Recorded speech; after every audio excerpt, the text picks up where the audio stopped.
고난의 길일 수도 있다는 사실을 여러분 인정하십니까? 주님은 보이지 않지만 우리를 다스리시고 인도하시는 분이십니다. 그 하나님을 인정하고 고백할 때 하나님의 뜻에 따라 살 수 있을 것입니다.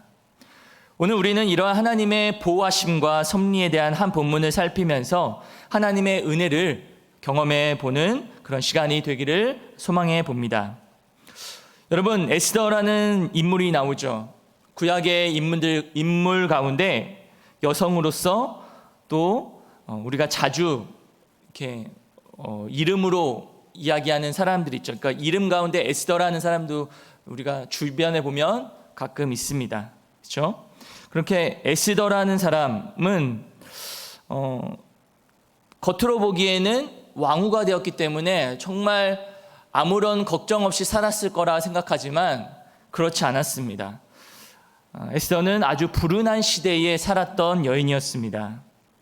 이스라엘이 솔로몬 왕 이후에 북이스라엘과 남유다로 나뉘어졌습니다. 북이스라엘은 여로보암으로부터 시작해서 19명의 왕이 있었고 아수르에 의해서 멸망을 당하게 되었죠. 그리고 남유다는 솔로몬의 아들 르호보암으로부터 시작해서 20명의 왕으로부터 쭉 내려져 왔습니다. 근데 이 남유다는 정통성이 있었던 왕조로서 장차 예수님이 오실 조상이 되는 그런 나라였습니다. 그런데 이 남유다가 어떻게 되었습니까? 바벨론에 의해서 멸망을 당하고 포로로 잡혀가는 과정 가운데 오늘 이 에스더는 부모님이 다 돌아가시고 유일한 가족 모르드게 삼촌의 믿음의 영향 아래 살았던 인물이 바로 이 에스더라는 여인이었습니다. 유일한 피부치였던 이 모르드게 삼촌만이 자기를 양육해 주었던 것이죠. 바벨론이 바사에 의해 멸망을 당하게 되고 바사가 통치하게 되었는데 이 바사가 통치하던 시대에 살았던 인물이 바로 이 에스더와 모르드게였습니다. 여러분, 에스더 입장에서 보게 되면 나라가 어떻게 되었죠? 망하게 되었고 또 바사의 속국에 살게 되면서 삶을 비관하고 세상을 원망하고 낙심하고 방탕하며 삐뚤어져 삶을 살았을지도 모릅니다. 그러나 그의 삼촌이었던 모르드게를 통해 믿음의 삶을 배우고 하나님의 말씀을 배웠기에 그녀는 믿음 안에 살 수 있었던 것입니다. 그런 가운데 바사라는 나라에서 아하수에로 왕이 통치를 하고 있었습니다. 그때 수상궁에서 일어난 일이 오늘 본문의 내용인 것이죠. 그런데 이 바사 나라가 왕성해져 가는 시기 가운데 이 아하수에로 왕이 잔치를 벌이게 됩니다. 그리고 왕후였던 와스디도 이제 여인들을 위하여 잔치를 베풀었습니다. 그런데 왕이 내시들을 보내어서 왕후 와스디를 청하여 왕 앞으로 나오라고 했는데 왕후 와스디가 어떻게 하죠? 왕의 명령을 거역합니다. 그 말씀이 에스더 1장 10절에서 12절인데요. 우리 같이 한번 읽어보겠습니다. 제7일에 왕이 중히 일어나서 어전 내시 무만과 비스다와 하르보나와 빅다와 아박다와 세달과 가르가스 7사람을 명령하여 왕후 와스디를 청하여 왕후의 관을 정죄하고 왕 앞으로 나오게 하여 그의 아름다움을 무백성과 지방관들에게 보이게 하라 하니 이는 왕후의 용모가 보기에 좋음이라. 그러나 왕후 와스디는 내시가 전하는 왕명을 따르기를 싫어하니 왕이 진노하여 마음속이 불붙는 듯하더라. 왕이 와스디에게 왕 앞으로 나오라고 말했지만 와스디는 거역을 하죠. 왕을 말을 듣지 않습니다. 그 사건으로 어떤 일이 일어날까요? 다시 왕후가 다시 뽑히게 되는 그런 경우가 생기게 되었습니다. 더 이상 신하와 또 그 신하들이 이제 그 와스디를 더 이상 내버려 둘 수가 없던 것이죠. 이 왕후 와스디는 왕에게 잘못한 것뿐만 아니라 각 관리와 백성들에게도 잘못한 것이죠. 또한 이 소문이 퍼지게 되면 이 나라의 여인들도 자신의 남편을 무시하게 될 거라고 생각을 했습니다. 그래서 이 왕후 와스디를 폐위시켜 달라고 왕에게 간청을 하게 되죠. 그래서 왕의 신하의 말을 듣고 왕은 왕후를 다시 구하게 되는 것입니다. 그래서 전국 각 지방에서 아리따운 처녀들을 수상궁으로 다 모읍니다. 그리고 그 중에서 마음에 드는 한 처녀를 왕후로 삼게 하는 것이죠. 자, 그때 에스더도 왕궁으로 들어가게 되고 왕후의 후보의 자리에 오르게 됩니다. 모르드게는 에스더의 안부가 궁금했습니다. 그래서 후궁 뜰 앞으로 왔다 갔다 하며 가게 될 때 드디어 에스더의 차례가 오게 되는 것이죠. 에스더는 아주 정결한 모습으로 왕 앞으로 나아갔는데 어떤 일이 벌어지게 되는 것일까요? 글쎄, 왕이 한눈에 반하게 되었습니다. 왕의 눈에 에스더가 너무 아름다웠던 것이죠. 그래서 그를 보자마자 왕으로 삼게 됩니다. 2장 17절인데요. 같이 한번 읽어보겠습니다. 왕이 모든 여자보다 에스더를 더 사랑하므로 그가 모든 처녀보다 왕 앞에 더 은총을 얻은지라. 왕이 그의 머리에 관을 씌우고 와스디를 대신하여 왕으로 삼은 후에, 이제 와스디가 폐위를 당하게 되고 이제 에스더가 왕후가 되는 일이 일어나게 되었습니다. 여러분, 여기서 에스더가 왕후가 된 것이 바로 이게 과연 우연일까요? 우연이 아니겠죠. 이 모든 일을 인도하시고 다스리신 분이 바로 하나님이라는 것을 우리는 이 대목에서 깨닫게 되는 것입니다. 즉, 에스더가 왕후가 되었다는 것, 이것은 하나의 우연된 사건이 아니었고 분명한 하나님의 섭리와 은혜가 있었다는 것을 우리는 이 대목에서 깨닫게 되는 것입니다. 그런데 이 사건이 장차 나중에 우리가 본문을 읽었지만 이 유다 민족의 가장 어려운 위기에 처해 있을 때 하나님께서 이 에스더의 왕후 자리를 사용하셔서 결국은 유다 민족을 구원하는 일에 사용하게 되었다는 것이죠. 이게 바로 하나님의 섭리라고 말씀드릴 수가 있는 것입니다.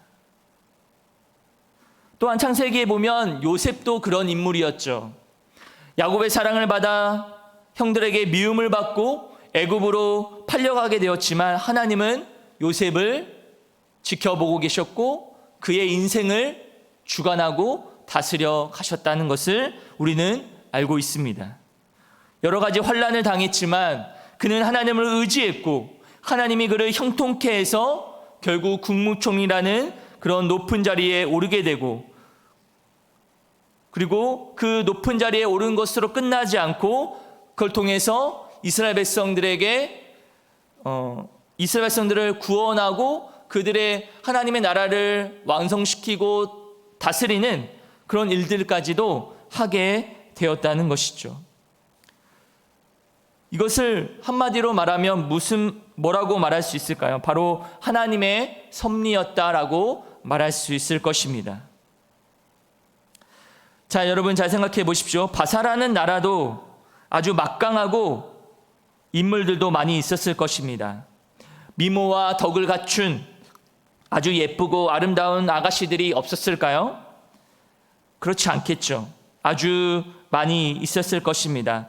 그럼에도 불구하고 수많은 사람들 가운데서 이 에스더가 왕후가 되었던 것은 이건 하나님의 신실한 도우심이 있었다는 것밖에 말할 수밖에 없는 것이죠. 만약에 왕후 와스디가 폐위가 되지 않았더라면 에스더가 왕후가 될 수 없었을 것입니다. 그리고 갑자기 왕후 와스디가 왕의 명령을 거역하는 일을 해서 왕의 분노를 일으키게 된 것도 바로 하나님의 섭리였다라는 것을 우리는 알게 되는 것입니다. 에스더가 자기 자신의 종족을 말하지 않았습니다. 왜 말하지 않았을까요? 그것이 바로 에스더가 왕후가 되는 일에 큰 역할을 하게 되었다는 것입니다. 만약에 에스더가 자기 자신의 종족, 유다민족이라고 말을 했더라고 한다면 왕후가 되지 않았을 수도 있습니다. 그러나 에스더는 자신이 유다민족이라는 사실을 말하지 않았다라고 말한 것은 이 글을 쓴 저자의 의도가 담겨져 있다라는 것이죠. 에스더서를 보면 저자가 누구일까요? 미상이라고 나옵니다. 알 수가 없다는 것이죠. 그러나 에스더 전체를 살펴보게 되면 하나님이란 단어는 나오지 않습니다. 그러나 전체적으로 흐르는 내용의 전개상을 보면 보이지 않는 손길이 있다라고 말하고 있습니다. 그분이 누구일까요? 그분이 바로 천지를 지으시고 모든 만물을 다스리시는, 그리고 주관하시는 하나님이라는 것을 우리는 알게 되는 것입니다. 여러분, 에스더 전체를 한번 생각해 보십시오. 하나의 영화라고 한다면 감독은 하나님이시고 주연은 에스더와 모르드게라는 것입니다. 그런데 영화는 누구의 의도에 따라 만들어지고 또 작품이 완성되어져 갑니까? 감독의 의도에 따라, 감독이 만들어가고 싶은 대로 감독의 생각과 거기에 정신이 담겨져 있다는 것입니다. 마찬가지로 하나님께서 이 영화의 감독자이시죠. 이 에스더를 주관하시고 모든 전체의 스토리를 이끌어 가시는 분이 하나님이라는 것입니다. 그래서 하나님은 이 글을 쓴 저자를 사용하셔서 하나님의 의도에 따라 흐름을 이어가시고 또 만들어 가신다는 것을 우리는 알게 되는 것입니다. 그런데 영화를 보면 꼭 누가 나옵니까? 악역이 나오죠. 악역이 없으면 재미가 없습니다. 그렇죠? 그래서 악역이 바로 하만이라는 사람입니다. 하만은 어떤 사람입니까? 아주 교만하고 자기 잘난 맛에 사는 인물이라고 말할 수가 있습니다. 근데 성경은 그가 어떤 조상으로 왔는지 말하고 있습니다. 3장 1절인데요. 읽어보겠습니다. 그 후에 아하수에르 왕이 아각 사람 함무다다의 아들 하만의 지위를 높이 올려 함께 있는 모든 대신 위에 두니. 여기 보면 아각 사람 함무다다의 아들이라고 말합니다. 아각 사람이란 것은 사무엘 시대에 살던 사울 왕이 아말렉과 전투했을 때 진멸했던 민족이 바로 이 아말렉 민족이었습니다. 그러니까 유다 민족과 아말렉 민족은 어떻게 보면 철천지 원수였던 것이죠. 그래서 하만은 어떻게 해서라도 이 유다 민족들을, 이스라엘 민족들을 어떻게 하면 없애려고 계속 고민했던 것이죠. 그런데 그때 어떤 일이 일어나게 되냐면 모든 신하들이 자신의 앞에 무릎을 꿇기 시작했습니다. 왜냐하면 왕이 그 하만의 지위를 높이 올려줬기 때문에 왕 다음으로 높은 사람이었던 것이죠. 그래서 모든 신하들과 사람들이 하만이 지나가게 되면 절을 하고 이렇게 무릎을 꿇고 있었던 것이죠. 그런데 가만히 보니까 이 모르드게가 하만이 지나가고 있는데, 자신이 지나가고 있는데 모르드게만이 무릎을 꿇지 않은 거예요. 그 모습을 본 하만이 화가 치밀어 오르게 되고 이제 모르드게뿐만 아니라 모르드게에 속한 그 유다 모든 민족들을 이제 멸하려는 계획을 꾸미게 되는 것이죠.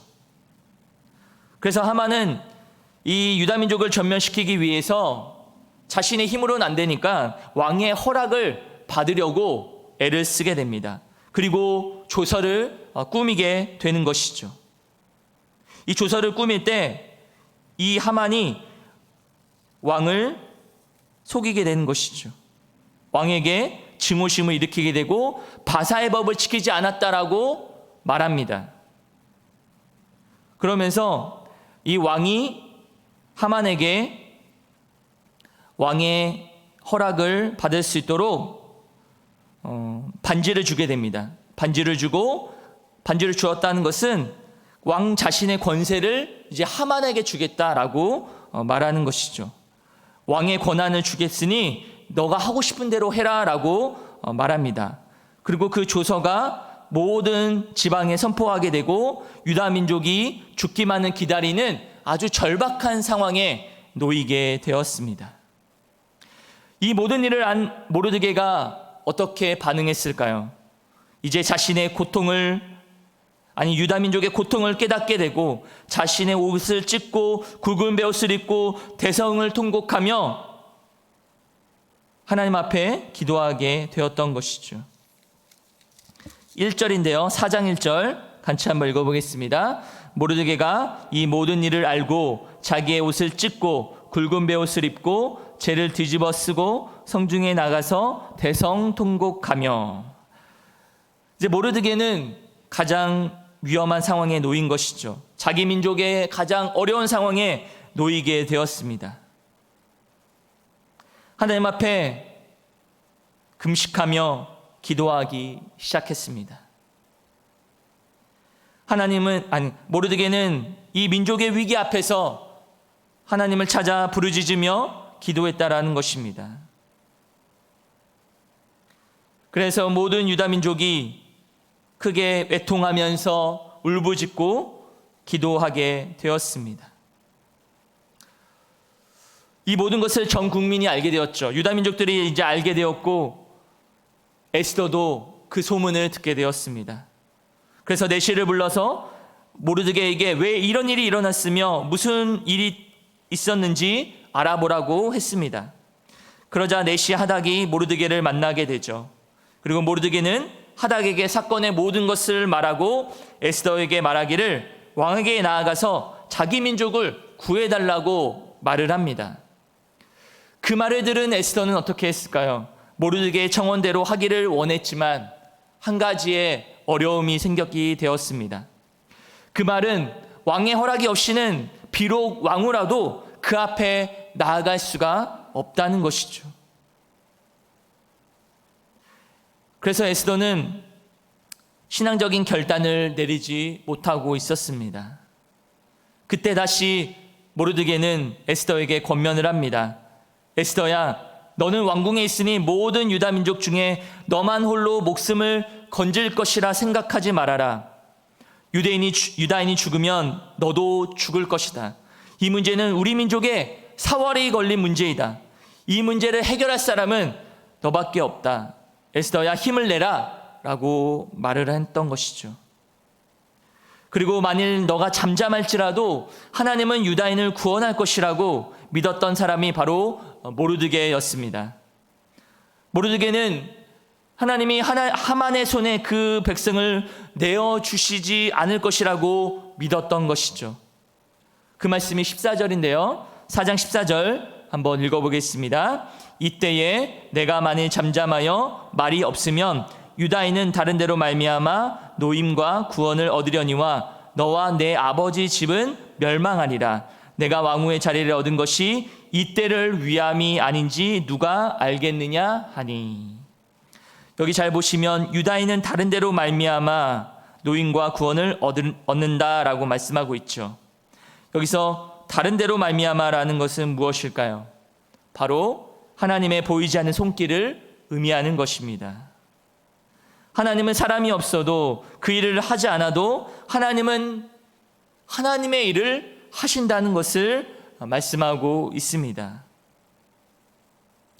오늘 본문에서 하나님은 에스더가 잠잠하여 그 일을 하지 않아도, 너가 하지 않아도 유다 백성들을 결코 멸망시키지는 않을 것입니다. 왜냐하면 하나님은 유다 백성들과 언약하셨기 때문에 그 언약 관계에 있기 때문에 결코 망하게 하지 않으실 것입니다. 그러나 너와 내 아버지 집은 멸망하리라고 한 것은 왕후의 지위에 있으면서 민족의 멸망의 위험에서 건져내지 않는다면 그것은 자신과 그 가문이 멸망받을 죄라는 것을 말해주고 있습니다. 그러면서 모르드게가 가장 중요한 말을 하죠. 에스더 너가 왕후의 자리를 얻은 것이 이때를 위함이 아니냐, 누가 알겠느냐라고 말합니다. 이 말이 무엇을 의미하는 것일까요?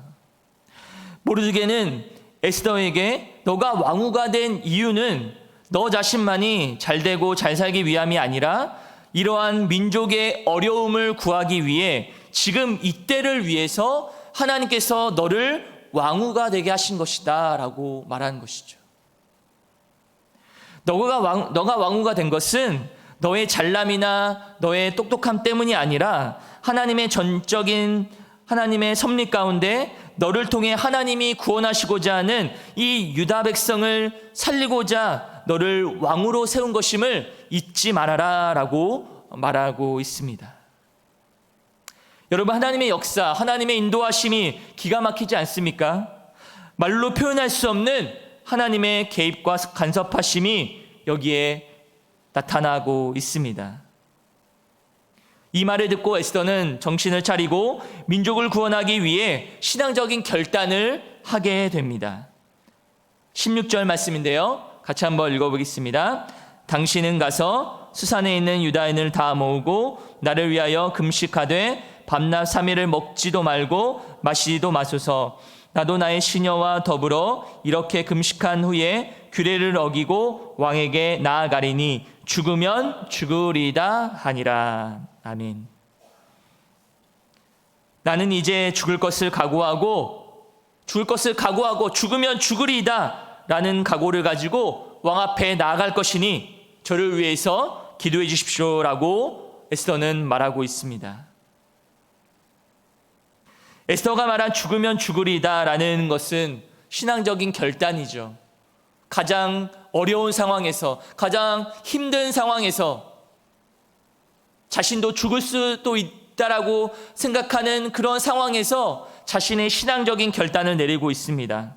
가장 위험한 순간이 올지라도 나는 주님 앞에서 목숨을 걸고 이 유다 민족을 살려내겠습니다라고 결단을 내리고 있습니다.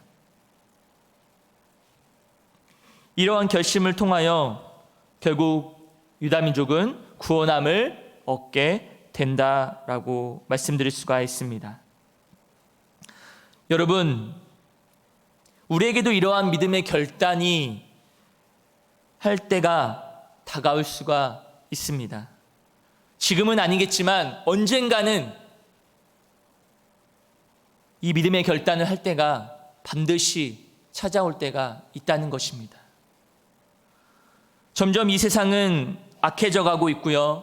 경건하게 살고자 하는 핍박을 받으리라 하신 그 주님의 말씀을 우리가 기억하게 됩니다. 점점 믿음을 저버리는 시대이며 세상 사람들은 교회 다닌 사람들을 핍박하고 아니 교회의 자체를 증오하고 싫어하고 비방하고 조롱하는 그런 시대에 우리는 살아가고 있습니다. 그런 시대 가운데 우리가 정말 믿음의 결단을 할 때가, 정말 목숨을 걸고 하나님 앞에 신앙을 지켜야 할 때가 반드시 온다라는 것이죠. 그런 결단과 각오를 가지고 우리는 믿음으로 살아가야 되는 것인데, 우리가 그렇게 지금 살아가고 있는지, 아니 지금 우리가 그런 시대에 살아가고 있음에도 불구하고 우리는 그 믿음과 결단을 지금은 하지 않아도 되기 때문에 하지 않는 것인지, 아니면 정말 우리가 그 믿음의 결단을 할 때가 올 때에 정말 믿음의 결단을 할 수 있는 그런 자가 되고 있는지, 그런 신앙이 있는지, 그런 믿음이 있는지 우리 자신을 돌아봐야 한다는 것입니다. 여러분, 믿음의 결단을 통해 하나님은 장차 유다 백성들을 하만의 위협으로부터 구원하여 주셨습니다. 하나님은 누구를 통해서 역사하실까요? 바로 한 사람입니다. 믿음의 사람, 그 한 사람을 통해 모르드게 그리고 이 에스더를 통해서 유다 백성들을 다 구원하여 주셨습니다. 누구를 통해서 하나님은 하나님의 일을 하십니까? 믿음의 사람을 통해서, 믿음의 한 사람, 모든 사람들이 다 하나님을 저버린다 할지라도 정말 믿음의 한 사람을 통해서 하나님은 하나님의 일을 하신다는 것을 오늘 본문을 통해 우리에게 말씀해 주고 있는 것입니다. 오늘 그 한 사람이 바로 에스더였던 것이죠. 에스더가 정말 나는 죽으면 죽으리이다 라고 하는 그 믿음의 결단, 신앙적인 결단을 하지 않았다라고 한다면 어떻게 되었을까요? 유다 민족은 멸망을 당했을 수도 있습니다. 그러나 하나님은 분명히 구원하여 주셨을 것입니다. 그러나 중요한 것은 이 에스더의 결단이 결국 하나님께서 이 유다 백성들을 구원하는 그런 도구로 사용하셨다는 것입니다. 마찬가지입니다. 우리가 살아가는 삶 속에서 이런 어려움과 고난이 있을 때 우리는 하나님을 더욱더 의지해야 한다는 것입니다. 하나님이 내 삶을 인도하시고 내 삶을 주관하시고 또 우리가 당하는 이런 모든 코로나19라는 상황 속에서도 하나님이 우리에게 원하시는 것은 무엇일까요? 하나님이 원하시는 뜻대로 살아가는 것이죠. 하나님의 섭리에, 하나님의 인도하심에 우리의 삶을 맡기고 우리의 삶을 드릴 때 하나님은 우리의 삶을 이끌어 가실 것입니다. 때로는 고난을 만날 때에도 그 고난 속에 숨겨져 있는 하나님의 섭리가 있음을 믿으시기를 바랍니다. 내가 지금 당하는 모든 경험들이 나중에는 하나님의 역사를 경험하게 되는 발판이 될 수 있다는 사실을 여러분 믿으시기를 바랍니다. 여러분, 우리의 삶 속에는 누가 계십니까? 하나님이 함께 하시고 하나님이 주관하시고 하나님께서 다스리신다는 사실, 이 하나님의 섭리가 우리의 삶 가운데 여전히 있고 앞으로도 있을 것이고, 아니 주님 다시 오실 때까지 계속 우리의 삶을 인도하시고 계획해 가시고 함께 하실 것임을 여러분 진심으로 믿으시는 여러분의 삶이 되시기를 주님의 이름으로 간절히 축복합니다. 기도하시겠습니다.